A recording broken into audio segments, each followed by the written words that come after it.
Gravação iniciada, presidente.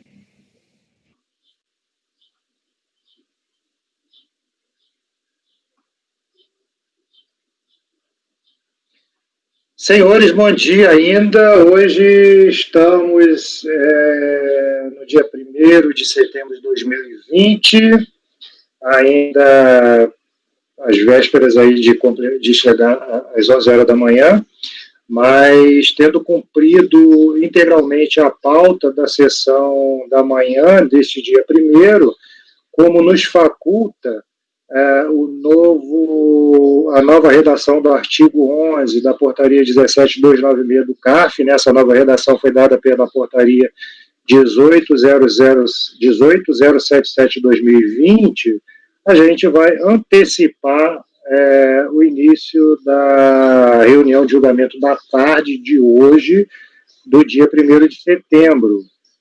Nós, na parte da manhã, como disse, julgamos todos os processos pautados, fomos até o processo número 21. E assim vamos dar início agora, já para a sessão da tarde deste dia 1º de setembro, da primeira turma ordinária da segunda Câmara, da segunda sessão de julgamento deste Conselho Administrativo de Recursos Fiscais. Turma composta pelos seus membros titulares, conselheiro Daniel, conselheiro Rodrigo, conselheiro Francisco Guarita, conselheiro Douglas, conselheira Débora Fófano, conselheiro Sávio Salomão e conselheiro Marcelo Risso, e eu, Carlos Alberto, presidente desta turma ordinária. Vamos dar início pelo processo item 22 da pauta, processo do Sindicato dos Trabalhadores do Mercado Geral de Araraquara, processo de minha relatoria. Item 22 da pauta, processo final 2011-13.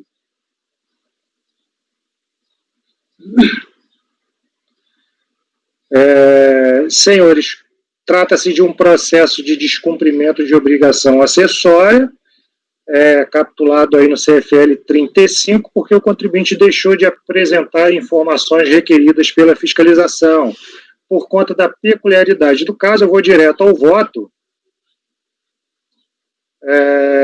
O recurso voluntário tempestivo, que se vê dos autos como documentos juntados aos autos, em particular do termo de início do procedimento fiscal de folhas 10, o contribuinte foi instado em setembro de 2010 a apresentar documentos de interesse da fiscalização para o período de janeiro de 2006 a dezembro de 2009. Tais documentos não foram apresentados no momento oportuno, resultando na imputação da multa em razão da conduta descrita, por não ter apresentado os documentos requeridos.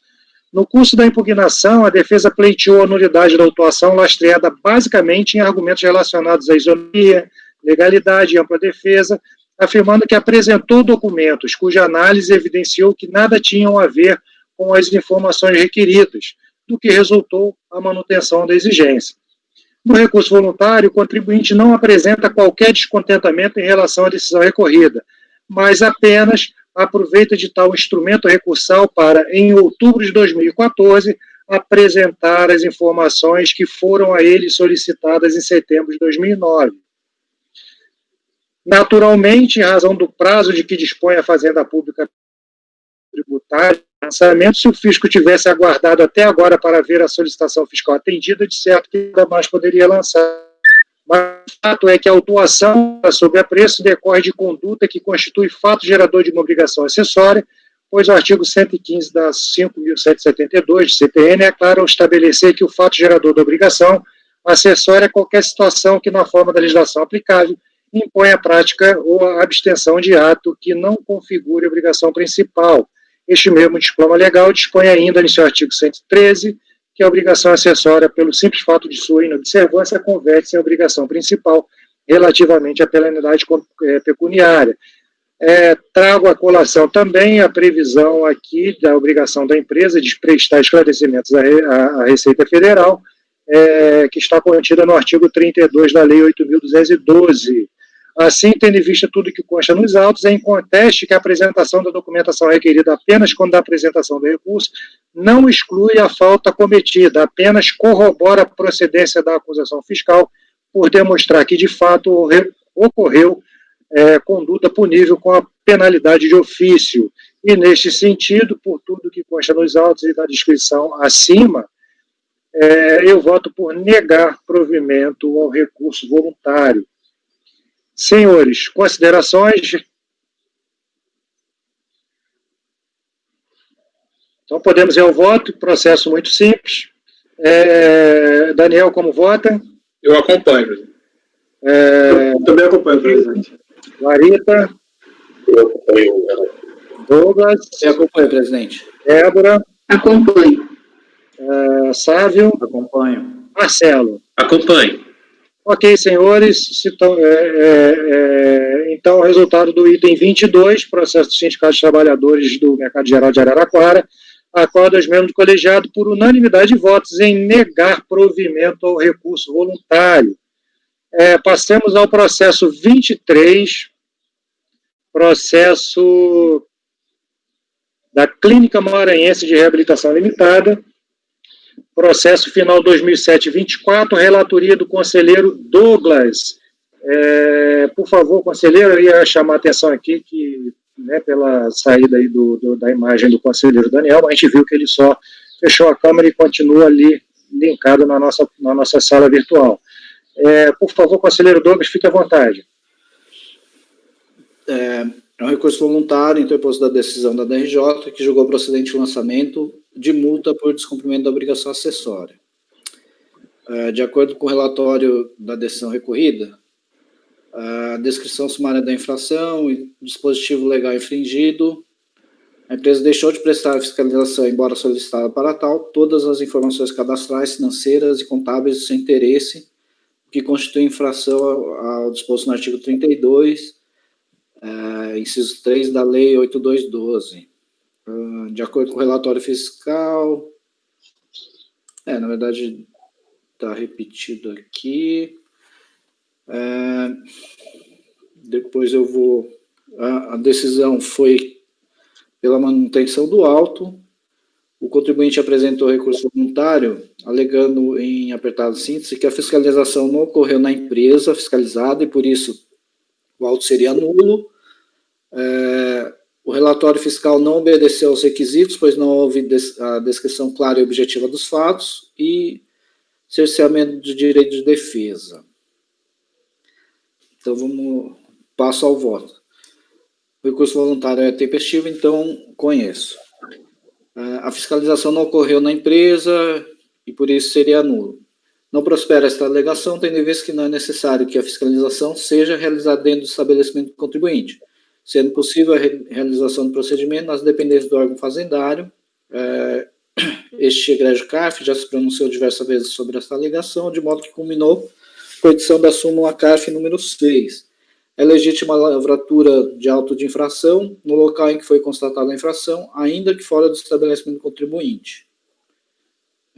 Por outro lado, alega que teria havido quebra de sigilo fiscal a requerer as declarações de imposto de renda na fonte, o que não ocorreu. No caso, o que o agente fiscal queria era checar as informações constantes nos documentos apresentados pela recorrente e os que foram efetivamente, e as informações que foram efetivamente informadas, prestadas para o fisco. Tá? Então, não procede essa alegação. Agora, tem uma questão aqui com relação ao relatório, que inicialmente ele foi apresentado como CFL 38, quando na realidade é um CFL 32. Tá? 35, não? 35, desculpa. Isso. Obrigado, Walter. Nada. Mas aí foi feita a correção, o contribuinte... Aí eu vou ler aqui os trechos só para ficar mais claro. Descrição sumária da infração, deixar a empresa de prestar ao INSS todas as informações cadastrais financeiras e contábeis de interesse do mesmo, na forma por ele estabelecida.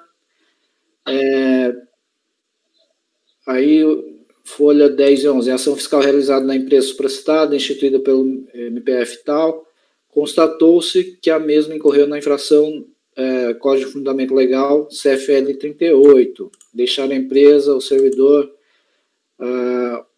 de órgão público, administração direta e indireta, segurado da Previdência Social, o serventuário da Justiça, ou titular de serventia extrajudicial, síndico, de exibir qualquer documento ou livro relacionados com as contribuições para a Seguridade Social. Esse é o CFL 38, que foi indicado lá no início, tá? Aí depois foi feito um novo relatório fiscal da infração, as folhas 51 e 53, em que passou a constar. Constatou-se que a mesma incorreu na infração do Código de Fundamento Legal CFL 35, deixar a empresa de prestar ao INSS todas as informações cadastrais financeiras e contábeis de interesse do mesmo na forma estabelecida por ela estabelecida, enfim, e aí as penalidades do CFL 35. Aí, lá no final, saneado o processo, o recorrente foi intimado e foi-lhe concedido prazo para apresentação de nova defesa, de modo que não há que se falar em nulidade, até porque estamos diante de mero erro material, em que se permite a correção nos termos do decreto 70.235, artigo 32. Então, por estarmos diante de mero erro material e, portanto, sanável, não merece reparos a decisão recorrida. Aí ele alega o cerceamento do direito de defesa, meio que no mesmo sentido, e aí eu concluo que não houve o cerceamento do direito de defesa porque foi dada a oportunidade do contribuinte se defender. Então, eu estou negando o provimento. Perfeito, senhores. Alguém quer fazer alguma consideração? Me parece que é uma questão bastante simples, até nem tinha muita discussão, né, porque o próprio relatório fiscal foi corrigido e foi cientificado, aberto novamente o prazo. Enfim, não impacta em nada aí a defesa do contribuinte. Alguém quer fazer alguma consideração? Perfeito. Daniel, como vota? Conselheiro relator, negando provimento ao recurso voluntário. Eu acompanho, presidente.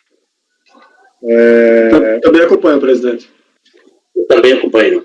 Ok, já estamos seguindo agora na sequência, sem nem precisar chamar, mas vamos lá. Débora? Acompanho. Acompanho. Marcelo? Acompanho.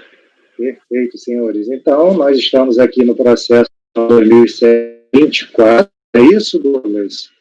Clínica Maranhense de Reabilitação, e cujo resultado fica: acordo aos membros do colegiado, eu também acompanho o conselheiro relator, acordo aos membros do colegiado por unanimidade de votos em negar provimento ao recurso voluntário.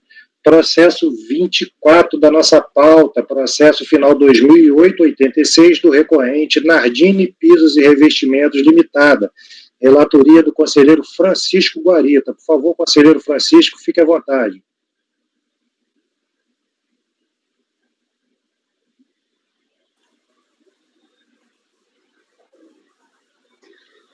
Referente a contribuições sociais destinadas à Seguridade Social,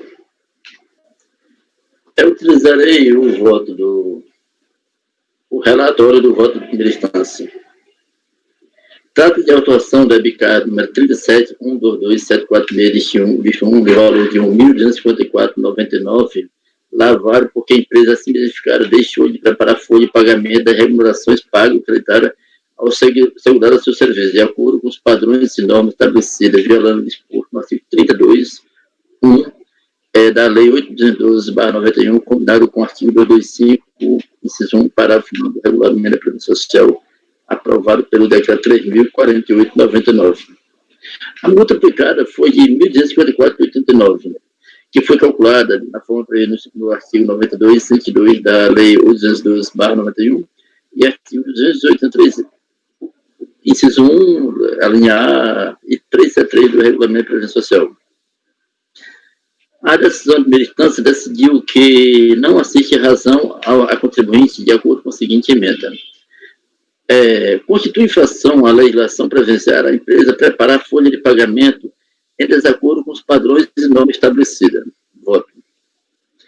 Em seu recurso bastante simplificado, a recorrente solicita exclusivamente a relevação da penalidade da aplicação da multa, haja visto o fato de que a mesma se adequou às normas previstas na legislação para a obtenção do benefício. argumenta que a adesão recorrida não tinha acatado a solicitação pela falta de elementos comprobatórios suficientes para a comprovação de sua adequação à legislação. Problema este resolvido, problema este devido à logística na inclusão, na impugnação de todos os elementos necessários à comprovação, devido ao grande volume que estaria anexado por ocasião desse recurso, conforme os trechos do recurso a seguir apresentado.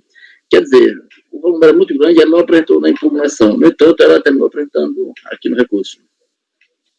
Por meio do acordo da notificação de procedência número tal, foi mantida a multa aplicada sob o argumento de que a recorrente não trouxe aos autos nenhuma comprovação de que alega, pois o comprovante de envio dos arquivos CFIP para a Caixa Econômica Federal não guarda nenhuma relação com os motivos ensejadoras da autuação.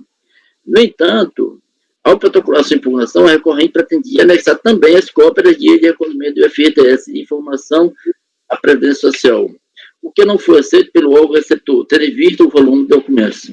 Assim, mediante juntar de cópia de tal documento, nesta oportunidade, a recorrente comprova a correção da falta. Considerando que a única justificativa apresentada pela decisão recorrida para não relevar a aplicação da multa aplicada foi devido à falta de elementos comprobatórios suficientes de que a contribuinte tenha sanado a infração, e analisando as GFIPs enviadas dentro dos prazos para impugnação, onde foi anexado esse processo às fichas GFIP com a relação dos trabalhadores constante no anexo no arquivo CFIP, foi 79.863, onde se constata a inclusão dos dois trabalhadores objeto da autuação. Não se tem por que desarrazoar a recorrente em suas alegações. Portanto, do provimento do recurso.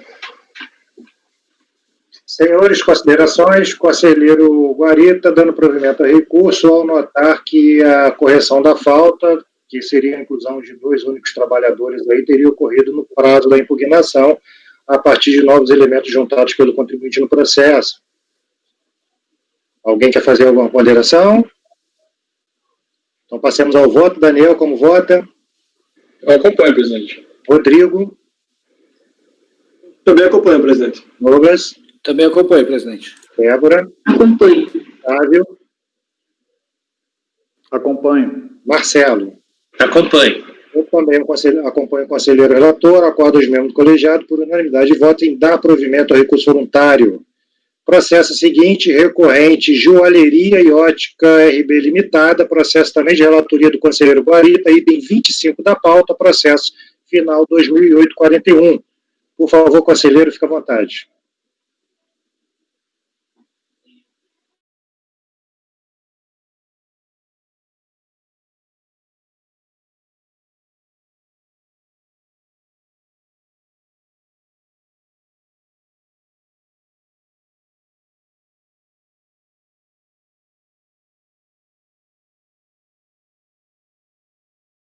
Guarita? Áudio, Guarita.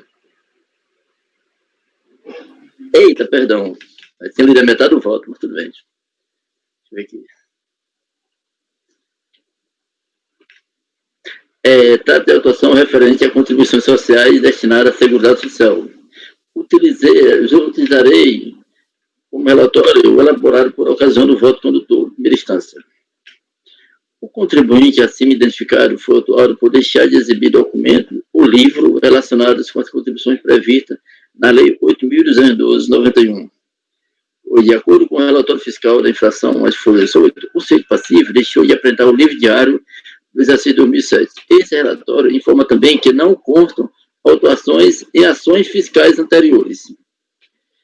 Segundo o relatório fiscal da aplicação da multa, folha 9, a penalidade foi imposta com base no artigo 283, inciso 2, a linha J do RPF, e seu valor importou em R$ 12.548,77, de acordo com a atualização tal. O contribuinte conformado com o lançamento apresentou tempestivamente defesa às folhas tal, pedindo a exclusão da penalidade imposta por ser primária e por ter efetuado a correção das faltas durante a ação fiscal. O defendente alega que é indevida e ilegal a utilização da taxa Selic como fator de atualização monetária do valor. Ainda dentro do prazo de defesa, o contribuinte apresentou nova manifestação às folhas 11 alegando que corrigiu a fase e pedindo a relevação da multa, por entender a implementação de todos os requisitos necessários para o seu deferimento. Diz que anexou cópia para o pertinente, onde conta a autenticação do livro em questão. Em sua decisão, o órgão de primeira instância decidiu que não assiste razão ao contribuinte de acordo com a seguinte emenda. Constitui infração a empresa deixar de exibir qualquer documento ou livro relacionado com as contribuições previstas na Lei 8.212/91. Foi tempestivo, por isso eu conheço do mesmo. Observe desde logo que a empresa recorrente encontra por sustentar basicamente as seguintes alegações. 1. Sobre a multa aplicada. Argumenta que não tem por que prosperar a aplicação de duas multas simultâneas. Igualmente correu a dupla aplicação da penalidade moratória, visto que na LDC aplicou o auditor fiscal multa por atraso de recolhimento de contribuições, que posteriormente será majorada com incidência da multa no caso de efetivo recolhimento. Assim, resta configurado o equívoco e dupla aplicação da penalidade, que deve ser reconhecida e excluída pelo quanto valor devido, para fim de ver reconhecido o direito impugnante de adimplir apenas com valores que efetivamente devem ser recolhidos aos cofres do previdenciário. Também ele se insurge também com a incorreta aplicação da taxa Selic. Com base em tais alegações, a empresa recorrente requer o recebimento do recurso, bem como que seja provido, com a relevação da penalidade. Analisando os autos, percebe que, além da impugnação, anexar as folhas tal, as folhas... Vixe Maria, as folhas... Um momentinho. Certo? Temos um adendo à impugnação, folha 60, onde então impugnando limita-se a soltar a relevação da multa aplicada, conforme a transcrição do mérito de sua impugnação a seguir apresentada. Conforme o IPC, Instituição para o Contribuinte, aí tal, no que se refere ao direito de solicitar que a multa seja atenuada ou relevada, conforme o item 2.7b, o contribuinte vem solicitar que a multa seja relevada uma vez que é infrator primário, não existe circunstância agravante e todas as faltas apuradas foram corrigidas dentro do prazo de impugnação. Apesar desse adendo, tem-se que o mesmo está inserido no corpo de impugnação apresentada. Por questões didáticas, entendo que seja mais apropriado examinar as alegações recursais em tópicos separados. Sobre a multa aplicada, a decisão recorrida negou o provimento à impugnação sob os argumentos que o contribuinte apresentou apenas o protocolo da solicitação de autenticação de documentos perante a Junta Comercial do Estado do Rio Grande do Sul. E quem consulta no site da Junta Comercial não consta a conclusão da solicitação feita pelo impugnante. Aí, na expectativa de verificar o atual estado da solicitação do contribuinte nesta data, consultando o site da Junta Comercial do Rio Grande do Sul, observei que consta a informação de que a situação da solicitação do livro continua em estudo. Por conta disso, considerando que o recorrente não apresentou novos elementos que confirmem a correção da falta, não se tem por que razoá-lo nessa alegação. Vale lembrar que antes da publicação do decreto 6.727 de 2009, o parágrafo 1º do artigo 291 tinha a seguinte redação: constitui-se circunstância atenuante da penalidade aplicada ter o infrator corrigir a falta até o termo final do prazo para impugnação. A multa será relevada se o infrator formular pedido e corrigir a falta dentro do prazo da impugnação, ainda que não constatada a infração, desde que seja infrator primário e não tenha ocorrido nenhuma circunstância agravante. No caso em tela, conforme demonstrado, verifica que a contribuinte não comprovou a correção da falta. Quanto ao argumento de que ocorreu a dupla aplicação da penalidade moratória, visto que na LDC aplicou o auditor fiscal multa pelo atraso no recolhimento da contribuição, que posteriormente será majorada com incidente de multa na ocasião do efetivo recolhimento, tem que, mais uma vez, a recorrente carece de razão. Haja visto o fato que as obrigações acessórias são independentes da obrigação principal. Ao analisar o CTN, observa-se que a obrigação tributária é principal ou acessória, e que a obrigação principal surge com a ocorrência do fato gerador, tem por objeto o pagamento de tributos ou penalidade pecuniária, enquanto que a obrigatória decorre da legislação tributária e tem por objeto as prestações positivas ou negativas realizadas no interesse da fiscalização. Aí temos o artigo do CTN que fala sobre isso. Por conta do anteriormente mencionado, tem-se que não merecem prosperar os argumentos utilizados pela recorrente, pois a existência da obrigação acessória independe da existência efetiva da obrigação principal. Sobre a incorreta aplicação da taxa Selic, Esse já é um tema sedimentado no nosso CAF, que não cabe a nós decidir sobre a ilegalidade dessa taxa Selic. Então, portanto, não cabe, temos até a súmula CAF número 2, que diz: o CAF não é competente para pronunciar sobre a inconstitucionalidade da lei tributária. Portanto, não cabe esse conselho analisar a constitucionalidade das leis tributárias, não merecendo também prosperarem as alegações da recorrente nesse sentido. Por todo exposto, com isso presente recurso para negar o provimento. Senhores, considerações? Eu, particularmente, só acrescentaria ali que as multas elas punem condutas absolutamente distintas, né? Um é o recolhimento ela não tem relação entre si. Uma pune a falta do recolhimento tempestivo e a outra pune a falta de apresentação de documentos requeridos. As multas do quê? Elas decorrem de condutas absolutamente distintas, né? Certo.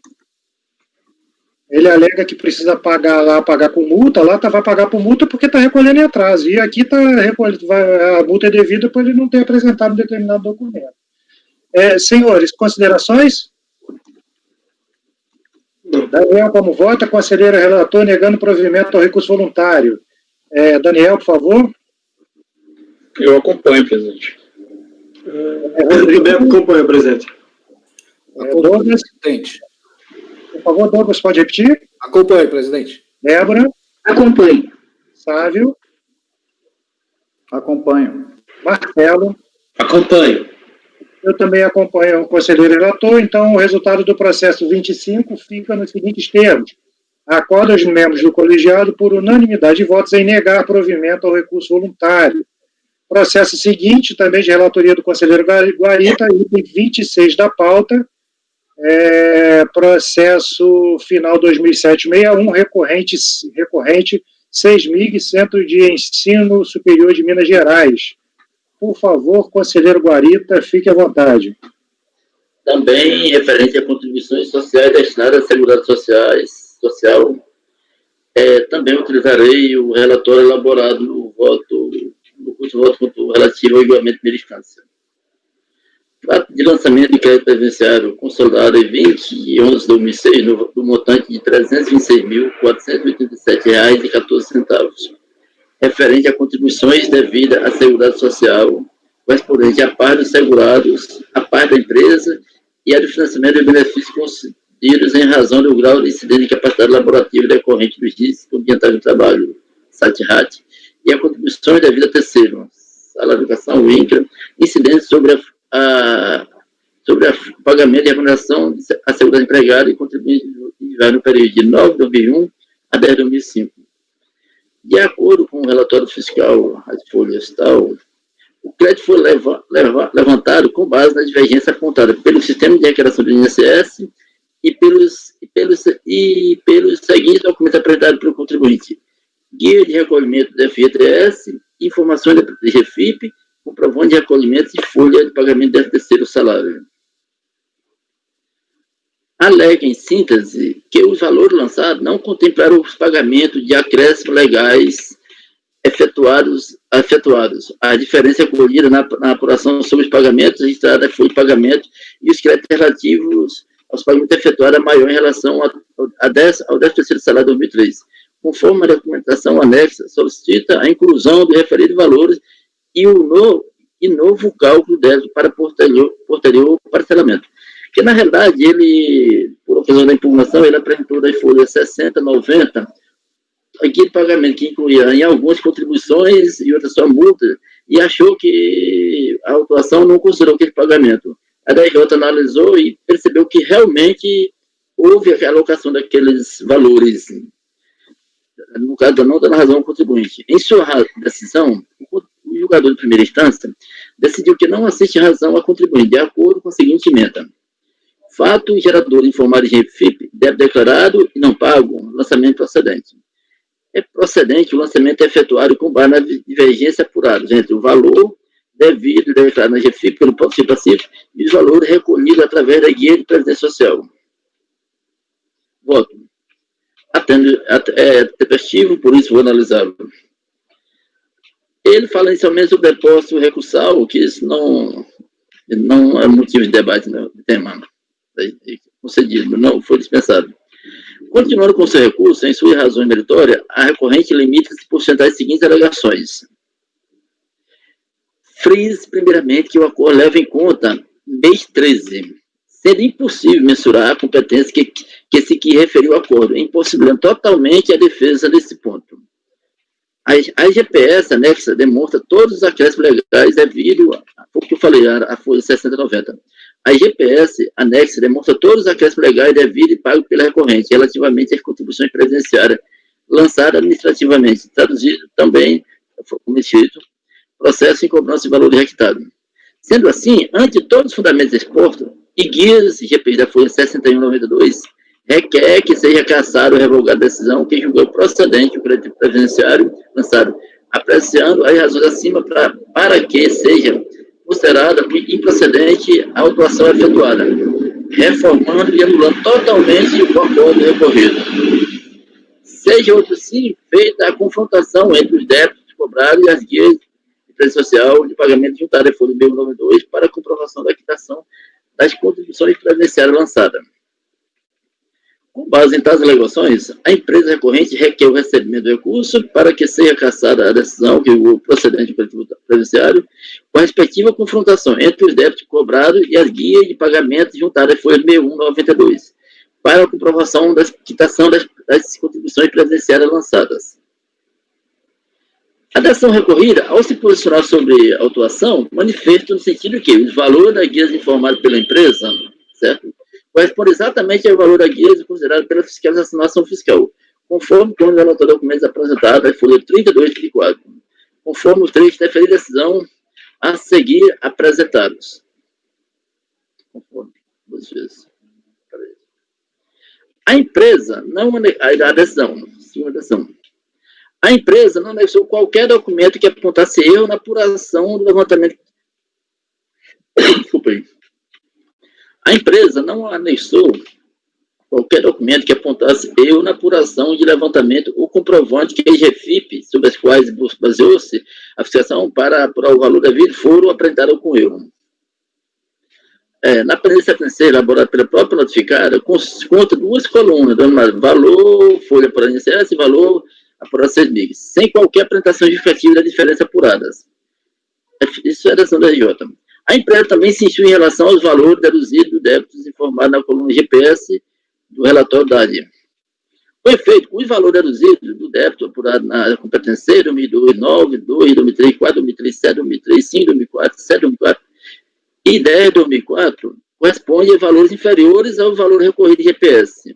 Isso ocorreu porque a empresa na competência 4, 2003, 4, 7, 10 e 10, 2003, e 7, 2004, 10, 2004 e 2 a 10 de 2005, não informou na guia de recolher qualquer valor destinado a terceiro e nas demais competências. Quer dizer, na realidade, os pagamentos que ele fez, ou não pagou nada, ou pagou apenas partes, ou não pagou nada a terceiro, na maioria.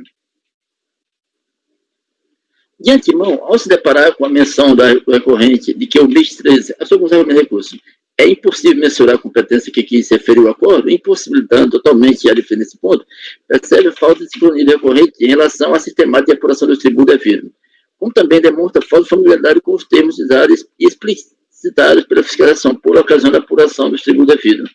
Mesmo assim, vem informar que a nomenclatura referente ao mês 13 diz respeito à tributação referente ao 13º salário.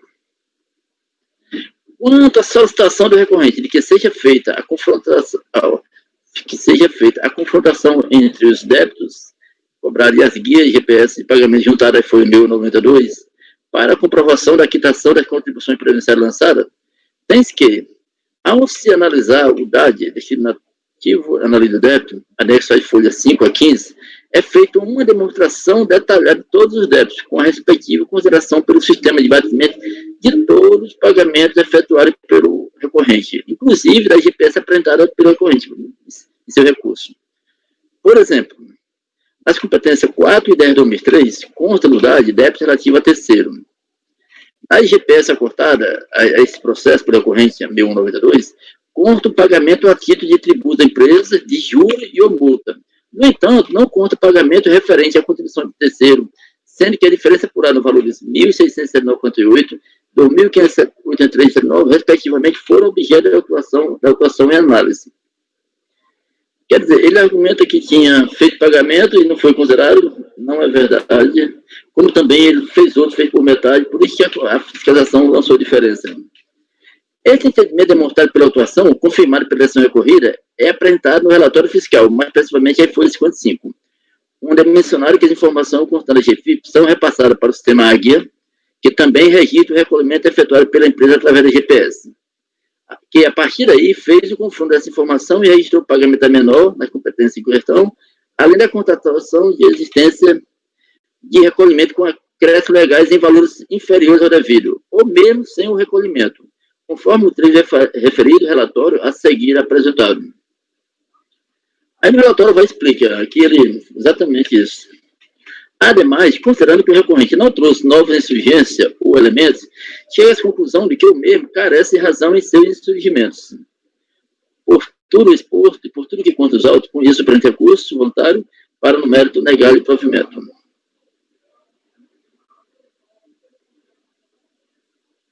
Senhores, considerações?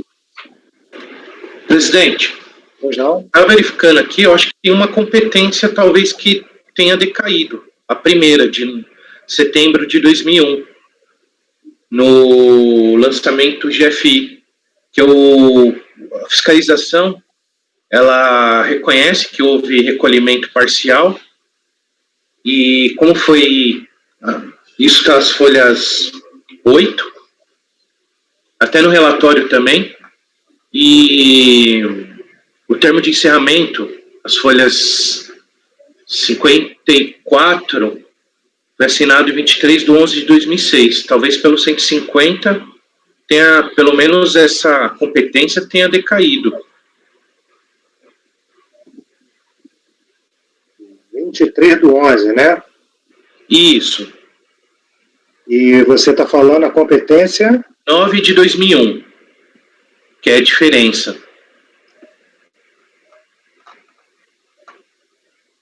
E para as competências 10, teve lançamento, não? Eu acho que não, eu estava olhando, só teve para novembro as diferenças. Ele já parte para novembro.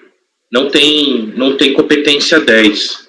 Considero Guarita, o contribuinte não estava de decadência nesse caso, não, né? Não.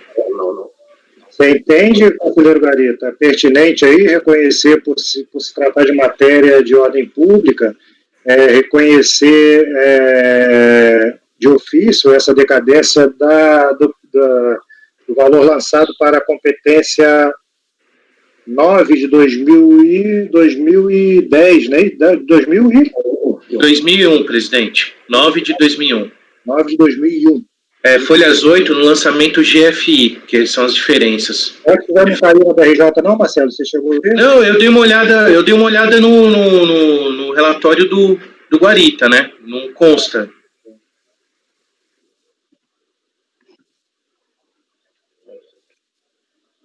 Olha lá.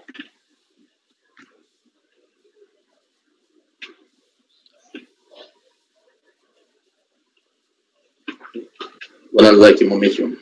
Ok.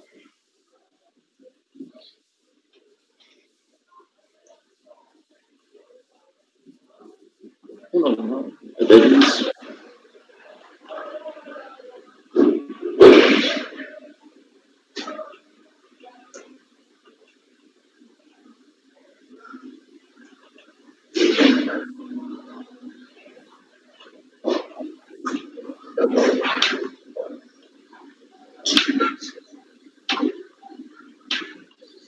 Deixa eu ver aqui.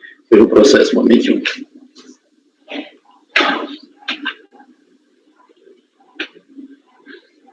É as folhas 8, Guarita. Tem lá a competência 9 de 2001. E no relatório fiscal, no item 4 de folha 55, ele reconhece que houve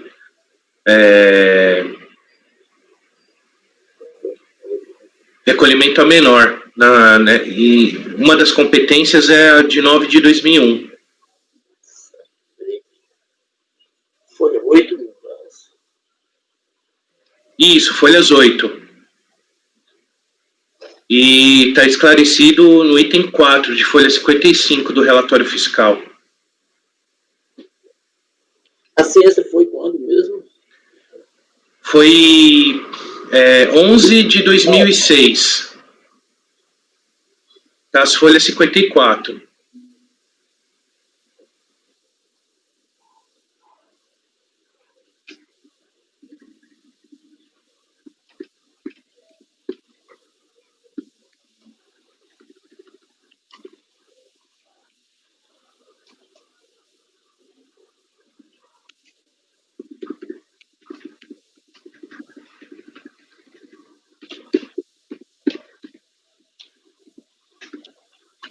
A data foi... A licença foi 10 de 2006, né? 6 de 10 de 2006, né?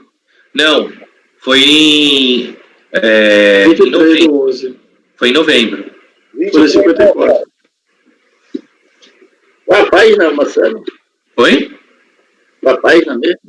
Folha 54, termo de encerramento. 23 do 11, 2006. Legal, percebi.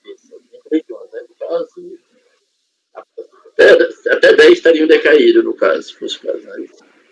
Mas 10 não foi lançado, por Isso. diferença. No caso, 9 estaria. Né? Sim, porque novembro tem lançamento, mas foi da competência aqui. Foi lançado foi intimado em novembro.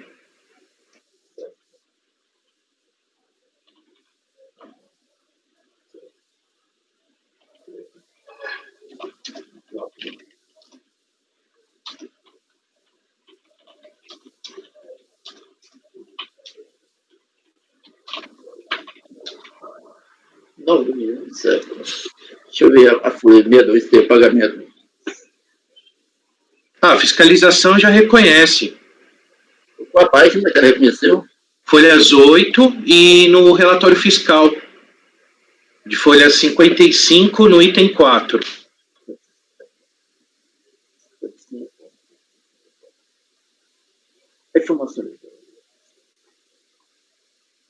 Se você olhar, se você tiver nas folhas 8, no levantamento GFI apurado em GFIP, tem lá, competência 9 de 2001, tem as GPS recolhidas.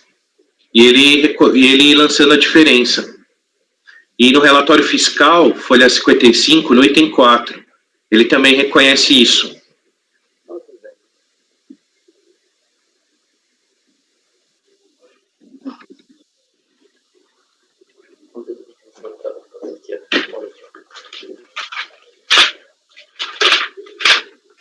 Eu anotei aqui.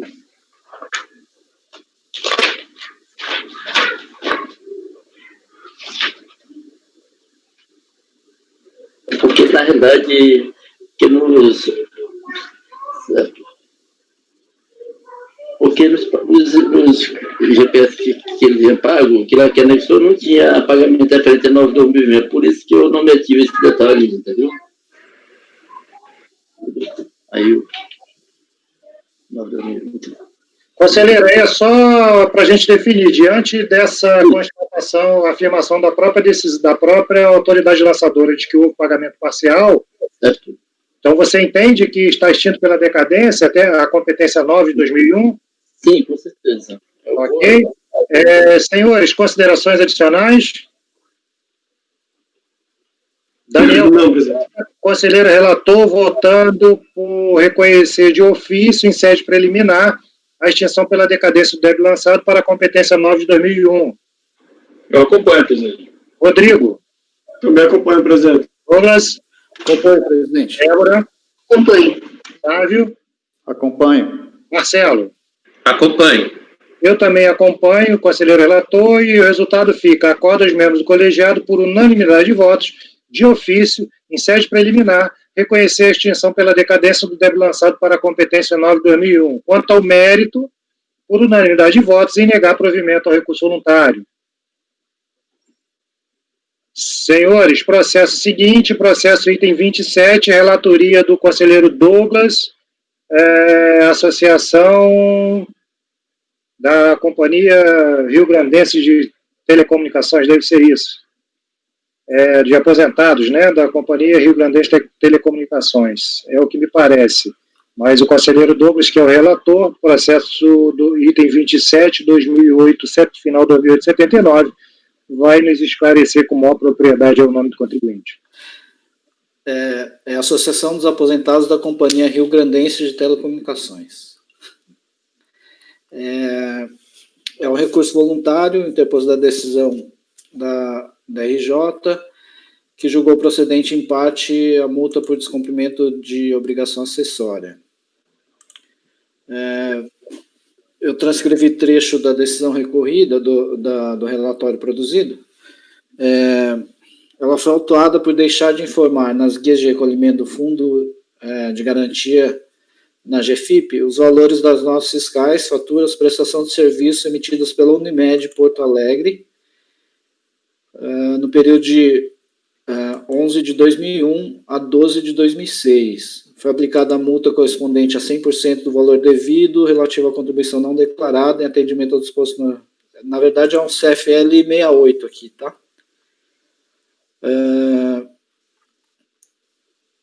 Aí teve a decisão recorrida, a decisão proferida, ela deu parte da decadência, então foi procedente em parte, reconheceu a competência 11 de 2001, apresentou recurso voluntário, alegando em síntese, inconstitucionalidade da incidência da contribuição previdenciária, lançado sobre os valores pagos por serviços tomados de cooperativa de trabalho, nulidade da NFLD por ofensa ao princípio da estrita legalidade e artigo 142 do CTN, decadente parte dos débitos previdenciários lançados com base no artigo 150, parágrafo 4º, inconstitucionalidade material do artigo 22.4 da Lei 8212, inconstitucionalidade da fixação dos juros pela Selic e multa de mora no patamar de 20% e limitação trazida pelo MP 449. Na verdade, esse assunto é aquela questão, eu não tratei aqui da decadência, mas eu estou já tratando da questão do mérito, que é a questão eu acho que eu nem vou ler, é a questão da declaração de inconstitucionalidade pelo STF com relação às cooperativas de trabalho. Então, eu estou dando provimento ao recurso voluntário apresentado pelo contribuinte. Perfeito, conselheiro. Me parece que é um tema que realmente não merece maiores considerações, até porque, ainda que com a nossa discordância, a decisão do STF nos vincula. Conselheiro Daniel, dando provimento ao recurso voluntário. Rodrigo. Também acompanho, presidente. Francisco Guarita. Eu também acompanho. Débora. Acompanho. Sávio. Acompanho. Marcelo. Acompanho. Ok, senhores, processo 27, final 2008-79, da Associação dos Aposentados da Companhia Rio Grandense de Telecomunicações, CRT. O resultado é o seguinte: acorda os membros do colegiado por unanimidade de votos em dar provimento ao recurso voluntário. Processo seguinte, item 28 da pauta, conselheiro Francisco Guarita, Eurokitchen, Móveis Limitada. Por favor, conselheiro, fique à vontade.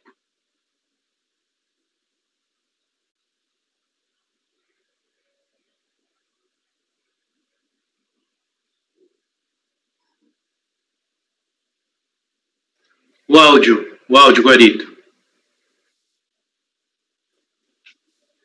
Obrigado, viu? Referente à contribuição social destinada à Seguridade Social, utilizarei o relatório elaborado no curso no outro ponto relativo ao julgamento de primeira instância.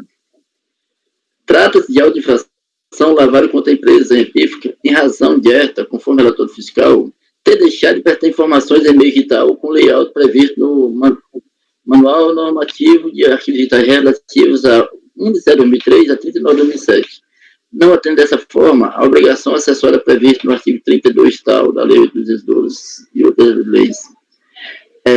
Em face do exposto, foi aplicado ao infrator multa no valor de 11.951,21, baseando-se nos artigos 92 e 102 da Lei 8.212 do RPF e também da portaria do Ministério da Previdência Social.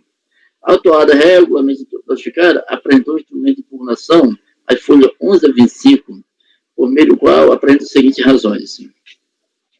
Relata a reclamante que disponibilizou todos os documentos solicitados por meio do termo de iniciação fiscal.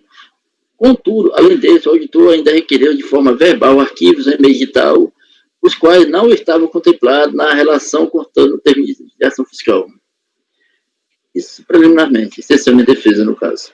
Em relação ao mérito, aduz que forneceu o documento especificado, possibilitando ao fiscal que fizesse a auditoria necessária. Nesta linha, argumenta que, baseando-se no artigo 195 do Código Internacional, que o contribuinte está obrigado a exibir à autoridade fiscal somente o livro obrigatório e o documento que lhe estão relacionados constantes das leis e regulamentos.